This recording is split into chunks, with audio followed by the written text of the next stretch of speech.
Hello, welcome to Unicorn Princess Tarot. So ito yung reading natin for Leo.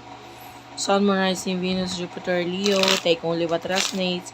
By the way, meron tayong special channel for fire signs. Since Leo, you are a fire sign, you might want to check it out, Leo.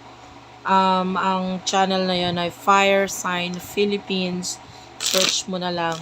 Ayan yung magbibigay ng, ayan yung, diyan ako maglalagay ng mga readings for fire signs. So, check it out na lang po. So, this is for Leo. Sun, Moon, and Rising, Leo. Sun, Moon, Rising, Venus, Jupiter, Leo. So, we are Queen of Wands. And the Five of Cups and the Nine of Pentacles. Okay. So, sa nakikita natin ngayon, yung iba sa inyo pwede nagkakaroon ka ng problem, especially pagdating sa iyong yung iba business. You're really sad right now kasi parang although meron ka mga accomplishment, parang kulang pa rin itong mga accomplishment para sa'yo. Parang lagi mo kailangan patunayan ng sarili mo sa ibang tao, kailangan meron silang nakikita, etc.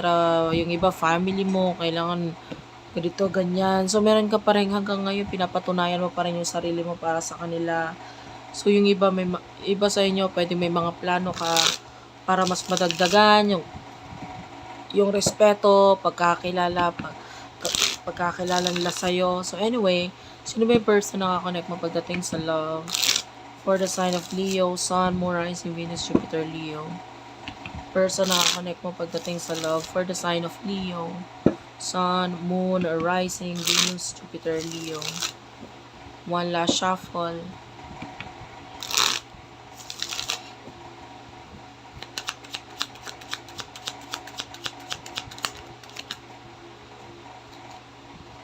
So, you do have here the Tower. This could be a person na nagkakaroon ng ending sa inyong dalawa with the Nine of Cups. Nakikita natin meron ka pa namang ibang options with the Seven of Cups. Marami ka pang options eh.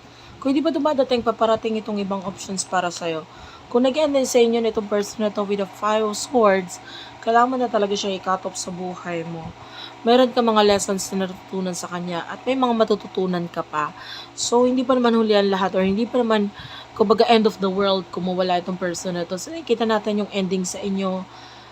Of course, nagbigay ito ng kalungkutan para sa'yo kasi kahit papano nasanay ka na with regards na dito sa person na ito, nasanay ka na sa kanya.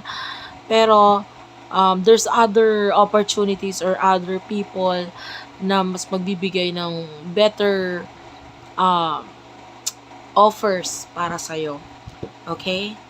So, tell me about the emotions here for the sign of Leo.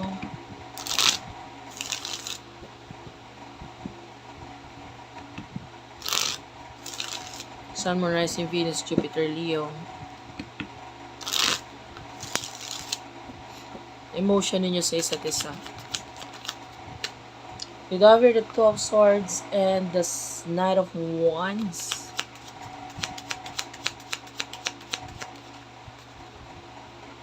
Seven of Pentacles and the Five of Swords. Two of Wands is here. So, kailangan mo magdesisyon kung ano ba talaga yung nasa puso mo. Ace of Cups. You have to listen to your heart.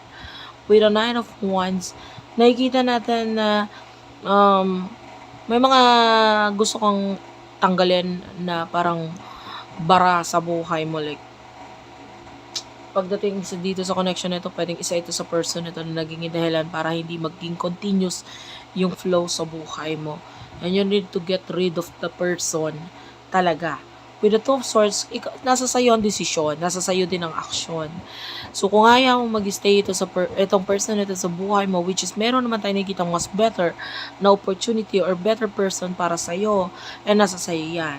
With the Seven of Pentacles, itong person na to, meron siya mga kayang i-offer para sa'yo.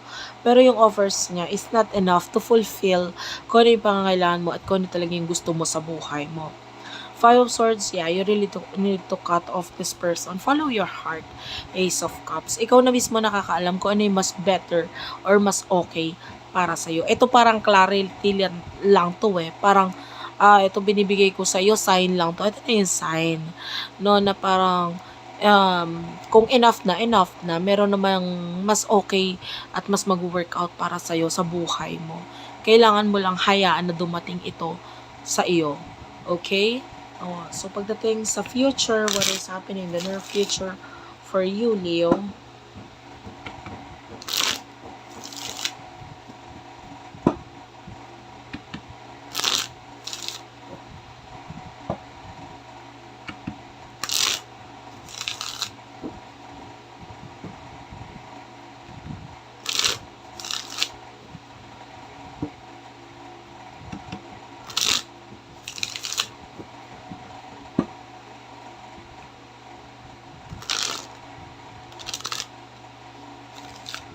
Near future for you, Leo.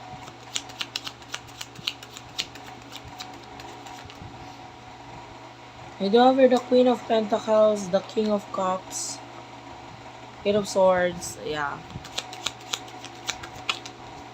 The Death card, and the Knight of Pentacles. Bottom of the deck is the Knight of Swords. Yan, nakita tayo ng Knight of Swords which is about to come to your life. Itong Knight of, yung iba nandiyan na sa buhay mo ngayon. And with the Queen of Pentacles, the King of Cups, ito yung mas better na person talaga para sa'yo. And with the Eight of Swords, itong person na ito yung magiging boundaries lang sa inyo kung bakit itong pagdating ng person na ito. Kasi hindi pa siya naisa sa katuparan. Parang you need to, you offer the death card, so this is some kind of ending. So, kailangan mo talagang i-end muna yung connection mo with this person kasi masyadong nagiging matagal. Kung ano man yung mga offer, yung mga dapat mangyari sa buhay mo na nahahadlangan siya or nagiging matagal siya dahil itong person na ito medyo matagal talaga siya. The Knight of Pentacles is one of the slowest knight dito sa tarot reading. And what you want is the Knight of Swords, fast action. And yung fast action is mangyayari with the person with a strength card, merong lakas ng loob, etc. And I feel like medyo magiging mas malinaw talaga sa'yo kung ano yung intention at gusto mangyari nitong person na to with the Sun. Okay? So, siya yung mas magbibigay ng love sa'yo with the King of Cups energy. And, yeah, nasa sa'yo yan kung hanggang kailan ka mag-i-stay or hanggang kailan mo hahayaan na itong person na to ay magstay sa buhay mo. Pero yung iba nag-end na, yung iba mag-i-end pa lang. So, nasa sa'yo yan. I love you all. Thank you for watching. Don't forget to subscribe dun sa isang channel, Fire Sign Philippines. Ingat kayo and bye-bye.